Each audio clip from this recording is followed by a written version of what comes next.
एक बार फिर से बहुत बहुत स्वागत है आपका मेरे चैनल कन्वेंशनल साइंस में।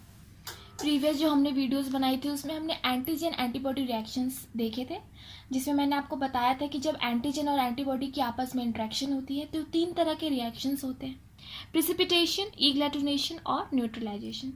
हमने न्यूट्रलाइजेशन देखा था कि जब भी हमारी बॉडी में कोई फॉरेन केमिकल एंटर करता है जो हमारी बॉडी को इन्फेक्ट कर सकता है, तो हमारी बॉडी जो है एग्जैक्ट अपोजिट नेचर का एक केमिकल रिलीज करती है और फिर दोनों आपस में जब इंटरेक्ट करते हैं तो दोनों एक दूसरे के इफेक्ट को न्यूट्रलाइज कर देते हैं और इस तरह से हमारा बॉडी उस केमिकल से प्रोटेक्ट हो जाता है। उस केमिकल के इन्फेक्शन से हमारी बॉडी को प्रोटेक्शन मिल जाती है। तो ये था न्यूट्रलाइजेशन। प्रेसिपिटेशन और एग्लूटिनेशन हम अपने नेक्स्ट वीडियो में करने वाले थे, जो कि हम आज करेंगे। तो सबसे पहले हम देखते हैं कि प्रेसिपिटेशन रिएक्शन क्या होता है।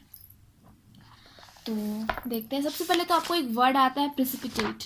इसका मतलब क्या होता है? तो precipitate actually mass of substance होता है जो कि इनसॉल्युबल होता है।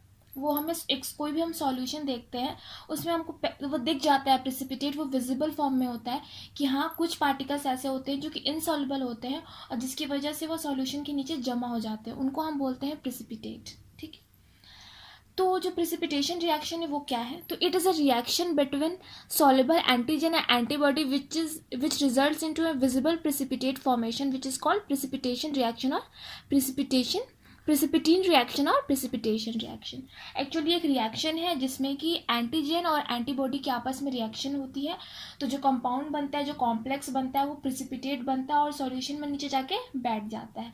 तो इस रिएक्शन को हम बोलते हैं प्रेसिपिटेशन रिएक्शन या फिर प्रेसिपिटीन रिएक्शन। ठीक है,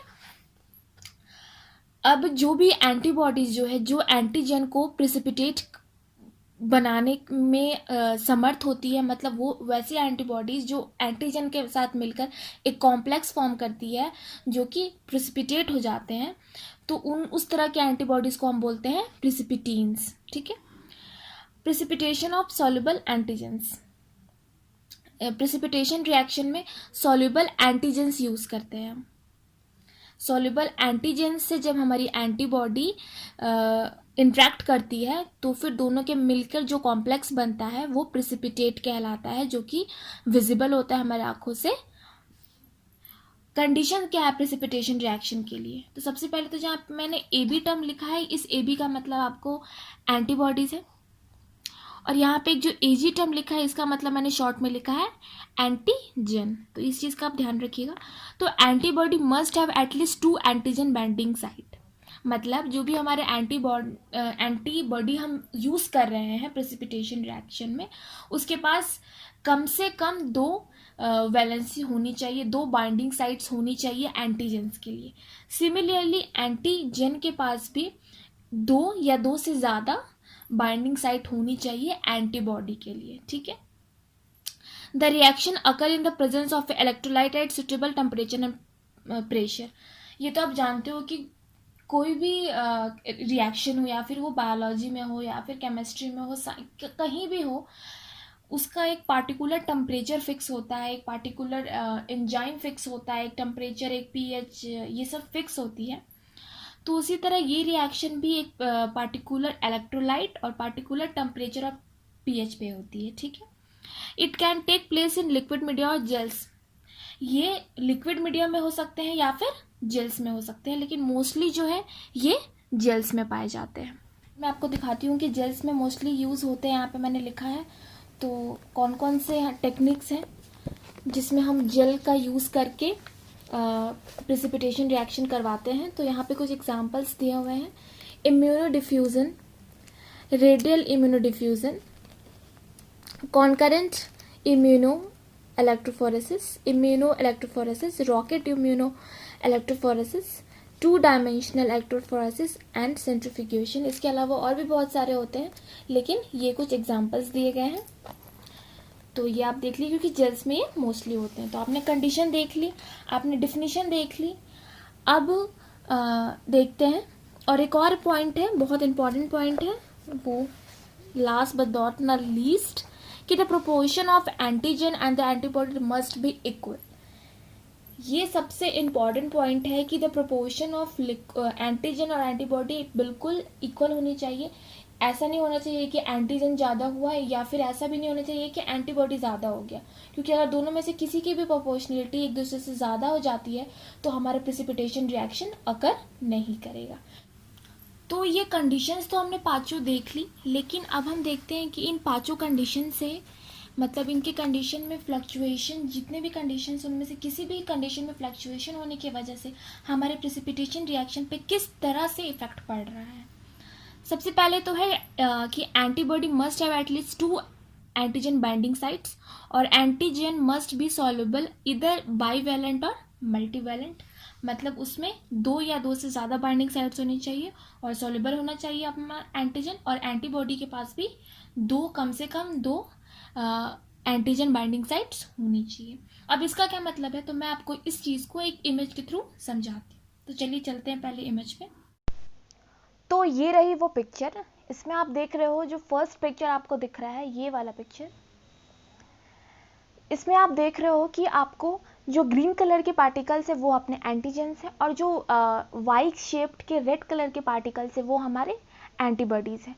तो एक सॉल्यूशन है, उसमें हमने इक्वल नंबर ऑफ एंटीजेंस और इक्वल नंबर ऑफ एंटीबॉडीज़ डाला, मतलब जितना अमाउंट हमने एंटीजेंस का डाला बिल्कुल उतना ही अमाउंट हमने एंटीबॉडीज़ का डाला। अब हम सेकंड पिक्चर में देख रहे हैं कि इन दोनों के बीच में इंटरेक्शन हुआ, जितने भी एंटीजेंस हैं वो एंटीबॉडी से बाइंड अप हो गए। लेकिन हम फिर तीसरी पिक्चर में देख रहे हैं कि यहाँ पे एक लैटिस फॉर्मेशन हो रहा है, एक क्राउन शेप का कुछ हमें मॉलिक्यूल दिखाई दे रहा है। वो क्या है, तो अभी हमने कंडीशन पढ़ा है कि एंटीबॉडीज को कम से कम 2 बाइंडिंग साइट्स होनी चाहिए एंटीजेंस के लिए, और उसी तरह एंटीजेंस के पास भी कम से कम 2 बाइंडिंग साइट्स होने चाहिए एंटीबॉडीज़ के लिए। तो इसलिए इसका मतलब क्या है कि एक एंटीजन जो है वो 2 एंटीबॉडी से बाइंड अप करेगा, और उसी तरह एक एंटीबॉडी जो है वो 2 एंटीजन से बाइंड अप करेगा। आप जो सेकंड पिक्चर देख रहे हो, ये वाली पिक्चर देख रहे हो आप, उसमें आप देख रहे हो कि जो एंटीबॉडी है उसका जो वाई शेप है उसमें आपका जो एक स्टैंड है वो तो आपको उसमें एक एंटीजन ऐड अप है, लेकिन जो दूसरा है वो फ्री है। उसी तरह एंटीजेंस के साथ भी आपको वो सर्कुलर एक ग्रीन कलर के पार्टिकल के रूप में दिखाया गया, तो उसमें आपको पता नहीं चल पा रहा है, लेकिन उनमें भी 2 बाइंडिंग साइट्स होती हैं। इसका मतलब कि उनकी वैलेंसी भी सेटिस्फाइड नहीं है। लेकिन जब आप तीसरा इमेज देख रहे हो, ये वाली इमेज, तो इसमें आप देख रहे हो कि एक एंटीजन जो है वो 2 एंटीबॉडी से बाइंड अप है, उसी तरह एक एंटीबॉडी जो है वो 2 एंटीजन से बाइंड अप है। तो इस तरह से दोनों की वैलेंसी जो है वो सेटिस्फाइड हो जा रही है, दोनों की बाइंडिंग साइट्स ऑक्यूपाई हो गई, और इस तरह से वो एक एग्रीगेट और एक लैटिस फॉर्मेशन करते हैं जो कि हमारा प्रेसिपिटेट है और जो हमें विजिबल होता है। और यही बेसिक प्रिंसिपल है प्रेसिपिटेशन रिएक्शन का। तो आई होप आपको ये चीज़ समझ में आ गई होगी। अब यहाँ पे जो एक और पांचवी कंडीशन थी कि the proportion of the antibody and antigen must be equal. अब ये क्यों होना चाहिए, क्यों किसी एक के ज़्यादा होने से प्रेसिपिटेशन रिएक्शन पे असर पड़ेगा, प्रेसिपिटेट फॉर्मेशन नहीं होगा, ये तो हम समझ रहे हैं, लेकिन क्यों नहीं होगा वो चलिए हम देखते हैं। इसको भी हम एक इमेज के थ्रू देखते हैं। तो चलिए चलते हैं इमेज की तरफ। तो ये रही वो पिक्चर, इसमें 3 टेस्ट सैंपल्स दिखाए गए हैं। सबसे पहले हम चलते हैं अपने फर्स्ट सैंपल की तरफ। ये हमारा फर्स्ट सैंपल, इसमें आप देख रहे हो कि इसमें जो एंटीबॉडीज़ की अमाउंट है वो ज़्यादा है एज़ कम्पेयर टू एंटीजेंस। इसमें आप सिर्फ 2 एंटीजेंस देख रहे हो और लार्ज अमाउंट ऑफ एंटीबॉडीज़ देख रहे हो। यहाँ पे इस केस में जो है सारी एंटीबॉडीज़ की आपस में उनकी वैलेंसी सेटिस्फाई नहीं होगी, और जो 2 एंटीजेंस हैं वो तो 2 एंटीबॉडीज़ से मिल जाएंगे, बट एंटीबॉडीज़ की नहीं सेटिस्फाई हो पाएगी उनकी वैलेंसी, जिसकी वजह से एग्रीगेट फॉर्मेशन नहीं होगा और कोई प्रेसिपिटेट फॉर्मेशन नहीं होगा, क्योंकि एग्रीगेट बन रहा है जब लैटिस फॉर्मेशन हो रही है, उसकी वजह से ही वही हमारा प्रेसिपिटेट है ना। तो यहाँ पे जो 3 पॉइंट्स लिखे गए हैं, एंटीबॉडीज आर इन एक्सेस, उस कंडीशन में नो क्रॉस लिंकिंग और नो लैटिस फॉर्मेशन, इसलिए कोई प्रेसिपिटेशन नहीं होगा। There is no precipitation reaction in this sample. फिर अपना सेकंड सैंपल है, उसमें क्या लिखा है, antibodies and antigens are in equal proportion. इस केस में क्या होगा, दोनों इक्वल प्रोपोर्शन में है तो दोनों एक दूसरे से बाइंड अप कर लेंगे और दोनों एक दूसरे की वैलेंसी को सेटिस्फाई कर देंगे। तो इस केस में cross linking occurs, lattice formation takes place और insoluble visible part precipitate will be seen. फिर हमारा जो है टेस्ट सैंपल 3, उसमें हमने एंटीजेंस ज़्यादा ले लिए हैं, तो इस केस में भी जो है एंटीबॉडीज़ की तो आपस में उनकी वैलेंसी जो है सेटिस्फाई हो गई, उनकी बाइंडिंग साइट्स फुलफिल हो गई, बट जो हमारे एंटीजेंस हैं वो उनकी नहीं हो पाई क्योंकि कुछ एक्स्ट्रा भी हैं जो कि नहीं जुड़ पाए हैं एंटीबॉडीज से। तो इस केस में भी एग्रीगेट फॉर्मेशन नहीं होगा और एक हमें सॉल्युबल सॉल्यूशन दिखेगा, कोई प्रेसिपिटेट फॉर्मेशन नहीं दिखेगा, कोई क्रॉस लिंकिंग, कोई लैटिस फॉर्मेशन नहीं होगा, जिसकी वजह से इस सैंपल में भी प्रेसिपिटेशन रिएक्शन नहीं होगा।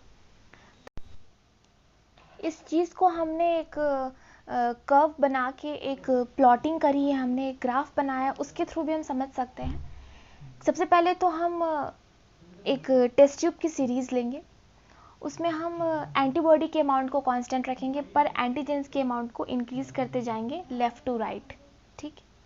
आफ्टर सम टाइम प्रेसिपिटेशन अकर होगा, लेकिन देखते हैं कि हम सब में प्रेसिपिटेशन की अमाउंट को देखते हैं कि सबसे ज़्यादा किस में होता है। तो हमें एक ग्राफ मिलता है और किस तरह का ग्राफ मिलता है वो हम देखते हैं। तो ये है वो कर्व जो हमने प्रेसिपिटेशन टेस्ट ट्यूब सीरीज़ वाले एक्सपेरिमेंट से जो हमने प्रेसिपिटेट की अमाउंट को मेज़र किया था, उसके बेसिस पे हमने एक एक ग्राफ प्लॉट किया है, जिसमें जो वाई एक्सिस पे अमाउंट ऑफ प्रेसिपिटेट फॉर्म्ड और जो एक्स एक्सिस पे है वो है एंटीजन एडेड। हम देखते हैं कि हमें इस तरह का कर्व दिखता है, दिख रहे हो आप?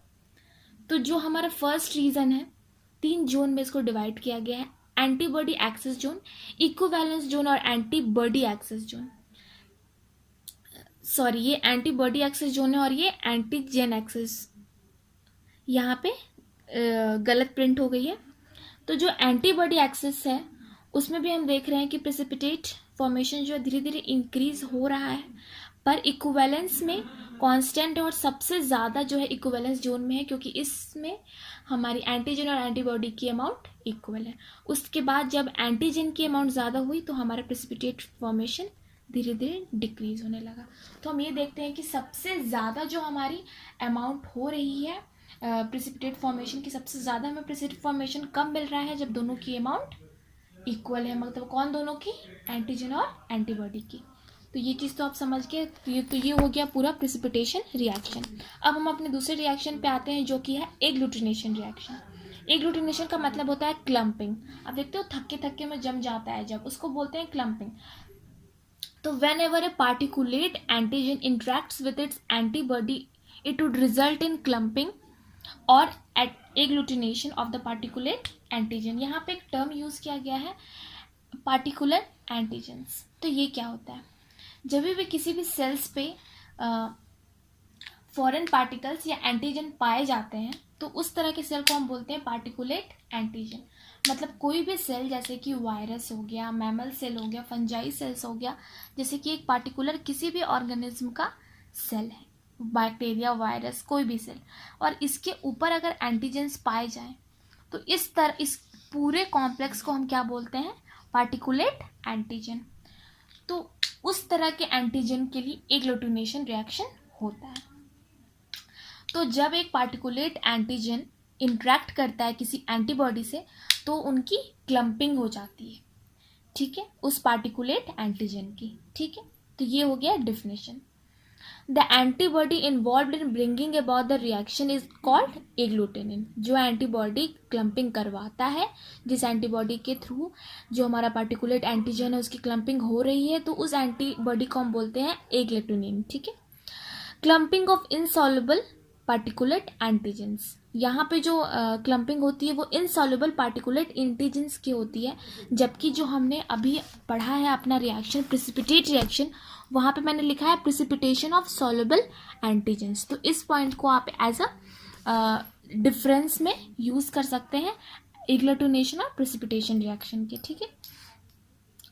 Number of particulate antigens and antibody must be equal. इसमें भी जो कंडीशन है जो हमने पहले भी अभी देखा था कि दोनों की प्रोपोर्शन इक्वल होनी चाहिए, तभी प्रेसिपिटेट फॉर्मेशन होगा, जो हमने अपने प्रीवियस रिएक्शन में देखा था। उसी तरह यहाँ पे भी एंटीजन और एंटीबॉडी का आपस में अमाउंट इक्वल होना चाहिए। उसी कंडीशन में हमारा सबसे ज़्यादा एग्लूटिनेशन और क्लम्पिंग होगी। इसके एप्लीकेशंस क्या हैं? तो ये ब्लड ग्रुपिंग फाइंड करने में यूज़ किए जाते हैं। हमारे बायोटेक में एक प्रैक्टिकल होती है, उसमें हम अपने ब्लड अपने फिंगर से ब्लड निकालते हैं, उसको स्लाइड पर रखते हैं और फिर हम उसमें एंटी सीरम डालते हैं। एंटी सीरम एक्चुअली एंटीबॉडीज़ होती हैं, वो दो तरह की होती हैं, ए और बी। अगर हमने ए डाला और एग्लूटिनेशन हो गया, इसका मतलब कि हमारा जो ब्लड है वो ए पॉजिटिव है, वो हम ए ब्लड ग्रुप के हैं। पर अगर हमने उसमें एंटीबॉडी बी डाला और तब उसकी क्लम्पिंग हो गई, इसका मतलब हम बी ब्लड ग्रुप वाले हैं। और तो इस तरह से हम समझ जाएंगे कि हम कौन से ब्लड ग्रुप के हैं। अगर क्लम्पिंग नहीं होती है तो इसका मतलब कि हम उस ब्लड ग्रुप के नहीं हैं, तो उस एंटीबॉडी को, उस एंटी सीरम को हम साइड कर देंगे, फिर हम दूसरा यूज़ करेंगे। फिर अगर उसमें क्लम्पिंग हो जाती है तो इसका मतलब वो पार्टिकुलर ब्लड ग्रुप के हम हैं जिस एंटी सीरम के थ्रू हमारा ब्लड क्लॉट किया है। तो इस तरह से हम अपने बॉडी के ब्लड ग्रुप को पहचान सकते हैं। तो ये इसकी एप्लीकेशन होगी। अब ये है कि ये दो तरह के होते हैं, एक्टिव और passive. Epitopes of interest are naturally found. Epitopes मैंने आपको अपने फर्स्ट वीडियो में ही बता दिया था इम्यूनिटी में कि इपिटॉप्स क्या होते हैं, कि वो एपिटॉप्स ऐसे साइट्स होते हैं जहाँ पे एंटीबॉडीज जो है एंटीजन से बाइंड अप होती है। एंटीजेंस की सरफेस पे इपिटॉप्स नाम का एक स्ट्रक्चर होता है जहाँ पे उससे एंटीबॉडी आके इंटरेक्ट करती है।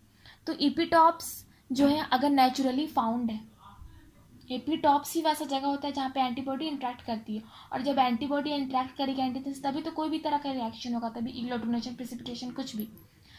तो एक्टिव में क्या होता है कि जो एपिटॉप्स है वो पहले से ही एंटीजन के सरफेस पे पाई जाती है, जैसे कि antigens found on RBC, bacterial, fungal cells, etc. तो इस केस में एंटीबॉडी डायरेक्ट देखती है कि हाँ यहाँ पे एपिटॉप्स है और वहाँ पे जाके बाइंड अप हो जाती है।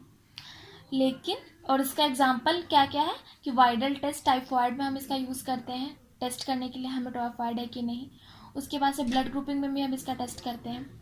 उसके बाद से है पैसिव। इसमें क्या होता है कि जो एपिटॉप है वो नेचुरली फाउंड नहीं होती है, इसको हम केमिकली उसमें फिक्स करते हैं कैरियर पार्टिकल्स के थ्रू।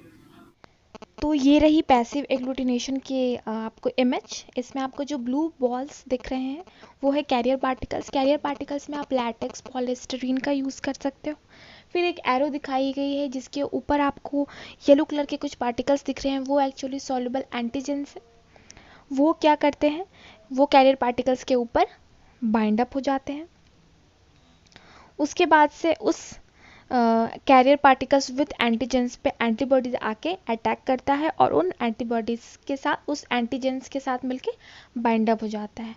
और उसके बाद एंटीजेंस और एंटीबॉडी आपस में मिलके लैटिस फॉर्मेशन करते हैं, जिस तरह से वो प्रेसिपिटेशन रिएक्शन में कर रहे थे, और फिर एग्लूटिनेशन हो जाता है। तो ये थी basis of agglutination reaction. I hope आपको ये समझ में आया होगा। आज की वीडियो में आपको कहीं भी कुछ भी डाउट हो तो आप कमेंट बॉक्स में पूछ सकते हो। And if you found it useful then please like, share and subscribe. And thank you so much for watching my video so patiently.